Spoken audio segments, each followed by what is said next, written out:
పెద్దపల్లి జిల్లా రామగుండం నియోజకవర్గం రంజాన్ పండుగ పర్వదినాన్ని పురస్కరించుకొని పవిత్ర రంజాన్ మాసంలో రాష్ట్ర ప్రభుత్వం తరపున ఆదివారం 5:30 గంటలకు దావతీయ ఇఫ్తార్ విందును స్థానిక శారదానగర్ ఈద్గా దగ్గర ఇవ్వడం జరుగుతుంది అని రామగుండం ఎంఆర్ఓ కుమారస్వామి గారు తెలిపారు.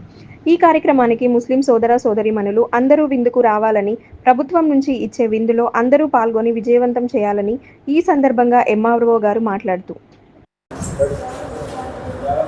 రామగుండం నియోజకవర్గ ముస్లిం సోదర సోదరీమణులకు ఈ రంజాన్ పర్వదినాన్ని పురస్కరించుకొని మరియు పవిత్ర రంజాన్ మాసంలో రాష్ట్ర ప్రభుత్వం తరపున రేపు సాయంత్రం 5:30కు దావత్ ఇఫ్తార్ విందును ఇవ్వడం జరుగుతుంది.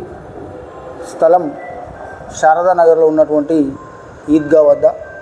మరి ఈ కార్యక్రమానికి ముస్లిం సోదర సోదరీమణులందరూ అధిక సంఖ్యలో హాజరై ప్రభుత్వం నుంచి ఇచ్చేటువంటి ఇఫ్తార్ విందును స్వీకరించాలని ప్రభుత్వం తరఫున తెలియజేస్తున్నాను.